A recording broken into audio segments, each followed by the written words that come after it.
यदि किसी के पास बहुत जमीन है और कोई आदमी एकदम भूमिहीन है, तो जमीन का सही बंटवारा तो होना चाहिए, भूमिहीन को भी कुछ जमीन मिलनी चाहिए। तो ये पीछे भी यही आइडिया था कि जिन लोग के पास बहुत जमीन है, वो लोग अपनी जमीन भूमिहीनों को स्वेच्छा से दान दे दें। कोई जोर जबरदस्ती नहीं थी, स्वेच्छा से दान देने की।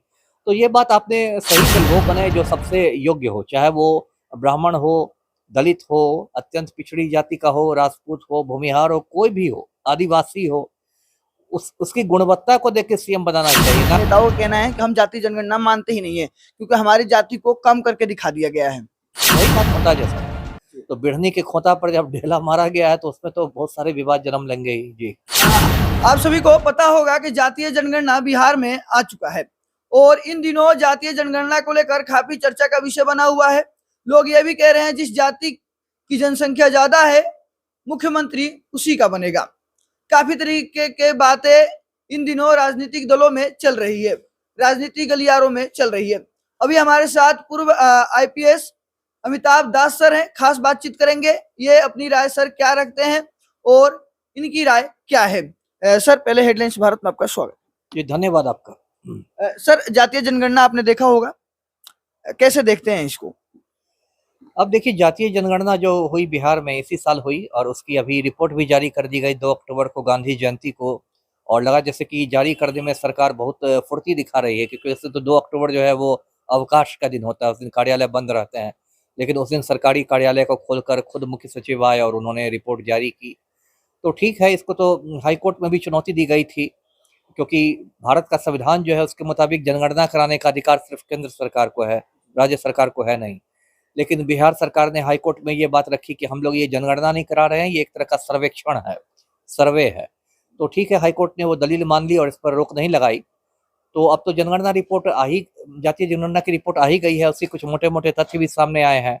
मोटे मोटे तथ्य हैं कि 36% जो आबादी है वो अत्यंत पिछड़ी जातियों की है, 27% आबादी पिछड़ी जातियों की है ना, 19% जो है वो अनुसूचित जाति के लोग हैं, और 15% जो लोग हैं वो अनारक्षित कोटि के हैं, यानी कि जिसको सामान्य कोटि कह सकते हैं।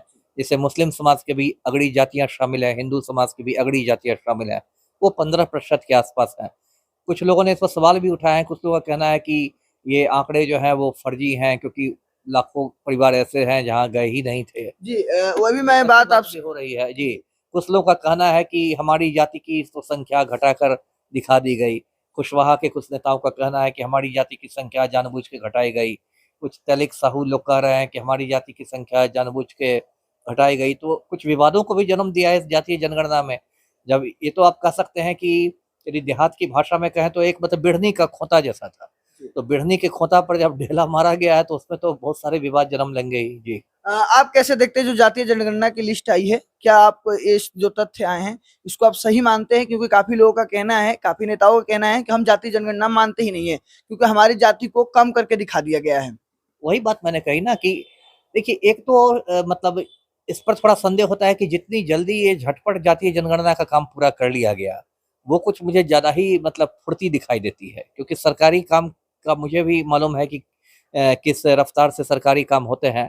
तो उस हिसाब से बिहार में ये बहुत रफ्तार से, जिसको कहते हैं ना चट मंगनी पटब्याह टाइप से, तुरंत मतलब जातीय जनगणना की अधिसूचना हुई, तुरंत सामान्य प्रशासन विभाग ने 500 करोड़ रुपए आवंटित कर दिए, तुरंत शिक्षकों को और कर्मचारियों को इसकी ट्रेनिंग दे दी गई, तुरंत ये हुआ, तुरंत ऐप बनाया गया और फिर मतलब लगा जैसे कि बहुत तेज रफ्तार में ये सब कुछ हुआ हो। सर आपके यहाँ जातीय जनगणना के लिए यहाँ पर लोग आए थे कि नहीं? मेरे घर तो आए थे। और एक मैं दिलचस्प बात बता दूं, चूंकि आपने मेरी बात की, एक दिलचस्प बात बता दूं कि 13 करोड़ है बिहार की आबादी, और उसमें 2146 लोग ऐसे हैं जो नास्तिक हैं, जो किसी धर्म को नहीं मानते।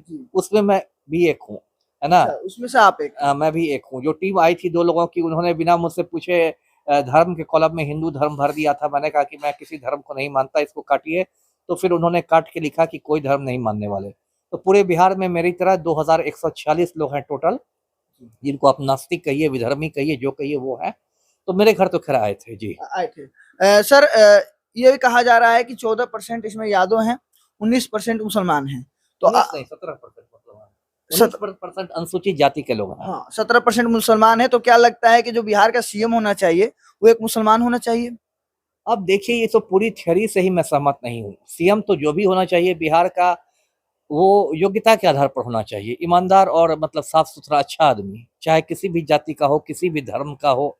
मान लीजिए एक बात मैं कह रहा हूँ, मान लीजिए ईसाई नहीं के बराबर हैं बिहार में, मतलब आधा प्रतिशत हैं ईसाई लोग। मान लीजिए ईसाई में कोई आदमी बिल्कुल योग्य है, बिल्कुल ईमानदार है, कोई नेता बिल्कुल साफ-सुथरा है, तो क्या उसको सीएम नहीं बनाया जाएगा? इसी वजह से क्योंकि आप कम संख्या में हैं, इसलिए मैं तो पर इस जिन जिन जाति के नेता हैं वो तो कहना उनका कहना है कि मेरे परसेंटेज ज्यादा है तो मेरा नेता होगा, मेरे परसेंटेज 5% है या मेरे 6% है या मेरे 8% है तो मुझे ये अधिकार होना चाहिए, मेरा उप मुख्यमंत्री होगा, मेरा ये मंत्री होगा, इस तरह की बातें निकल कर आ रही हैं। ठीक है, लेकिन मैं इस चीज़ को बहुत सही मतलब प्रवृत्ति नहीं मानता हूँ, क्योंकि इस तरह से तो हो जाएगा कि आप मतलब किसी के गुण का ख्याल नहीं कर रहे हैं, आप सिर्फ़ उसकी संख्या देख रहे हैं। तो ये तो मैं नहीं समझता कि सही चीज़ है। मेरा सिर्फ़ ये कहना है कि बिहार का मुख्यमंत्री वो बने जो सबसे योग्य हो, चाहे वो ब्राह्मण हो, दलित हो, अत्यंत पिछड़ी जाति का हो, राजपूत हो, भूमिहार हो, कोई भी हो, आदिवासी हो। उसकी गुणवत्ता को देख के सीएम बनाना चाहिए, ना कि उसकी जाति में कितने लोग हैं, ये तो मुझे मापदंड नहीं स्वीकार्य है। जी। आपने ये भी देखा कि जमीन के जो लिस्ट है वो भी आ चुके हैं, जिसमें 39% बताया गया है कि भूमिहार के कास्ट के पास इतनी संपत्ति जमीनें हैं और राजपूत के पास 19%, ब्राह्मण के पास 16%। तो क्या लगता है कि जो स्वर्ण समाज है उनके पास बिहार के 75% से ज्यादा जमीन उन्हीं के पास है, तो क्या इस पे भी कुछ आरक्षण के कुछ प्रावधान हो सकते हैं?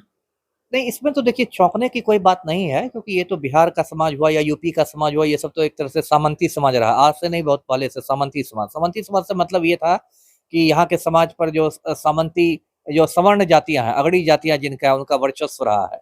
तो वो वर्चस्व हर जगह दिखाई देता है। वो वर्चस्व शिक्षा के क्षेत्र में दिखाई देगा, या जो आपने कहा कि ज़मीन के क्षेत्र में दिखाई देगा। अब जैसे आपने कहा कि भूमिहार को इतना है या राजपूत को इतना है, तो ये सवर्ण जातियाँ शुरू से इनका ये मतलब भूमिहार शब्द ही एक तरह से बना है भूमि से ही, भूमिपतियों की वजह से ये है। तो ये तो मतलब सवर्ण जातियाँ हैं और ये देखो ज़मीन ज़्यादा है, इसमें कोई शक नहीं, इसमें कोई चौंकाने वाला नहीं है। आपने ये बात कही कि क्या इसमें इसमें आरक्षण की बात नहीं, इसमें तो देखिए भूमि सुधार की ज़रूरत है। लैंड रिफॉर्म्स जिसको कहते हैं, है ना?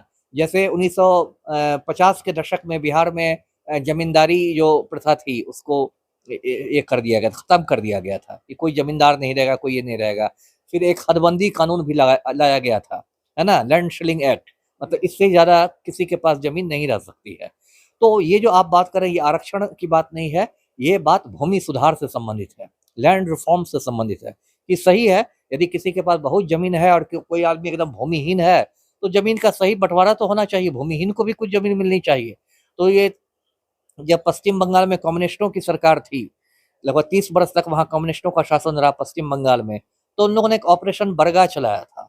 बरगा का मतलब हिस्सा होता है, और ऑपरेशन बरगा के तहत उन लोगों ने बहुत मतलब भूमि सुधार किए। मतलब जिन लोग के पास बहुत ज़्यादा ज़मीन थी, उन लोग की ज़मीन लेके जो भूमिहीन लोग थे उनको दिया गया। या आपने भूदान आंदोलन का नाम सुना होगा, आचार्य विनोबा भावे ने चलाया था।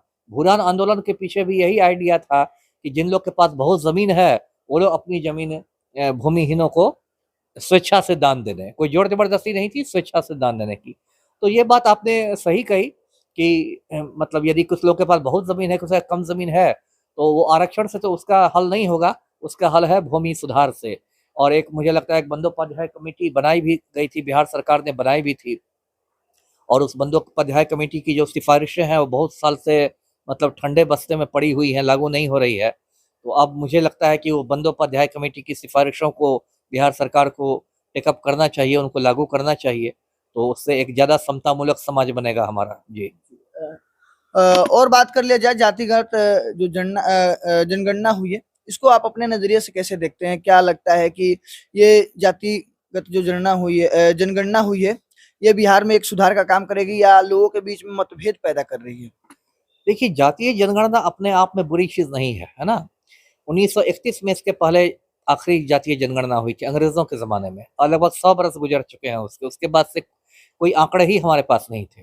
जबकि सरकार की बहुत सारी जो नीतियाँ हैं, वो जाति के आधार पर बनती हैं, सबसे महत्वपूर्ण तो आरक्षण की नीति है। तो जातीय जनगणना अपने आप में मैं नहीं मानता कि कोई खराब चीज़ है। हाँ, इसका दुरुपयोग नहीं होना चाहिए। यदि जातीय जनगणना का दुरुपयोग होने लगे समाज में वैमनस्यता के लिए, समाज में टकराव के लिए, है ना? तो वो तो बहुत गलत हो जाएगा। लेकिन यदि जातीय जनगणना का सदुपयोग हो कि हम लोग पहले से ज़्यादा समतामूलक समाज बने, है ना? ज़्यादा लोगों को न्याय मिले, ज़्यादा एक न्याय वाली व्यवस्था हमारे यहाँ कायम हो तो उसका फिर स्वागत होगा। देखिए जब मंथन होता है, मैं आपको बताऊं, पुराणों में वर्णन है ना समुद्र मंथन का, तो जब मंथन हुआ था तो उससे अमृत भी निकला था, विष भी निकला था। तो जो जातीय जनगणना हुई है उसको एक आप कह सकते हैं कि एक सामाजिक मंथन हुआ है, तो इसमें तो अमृत और विष दोनों निकलेगा।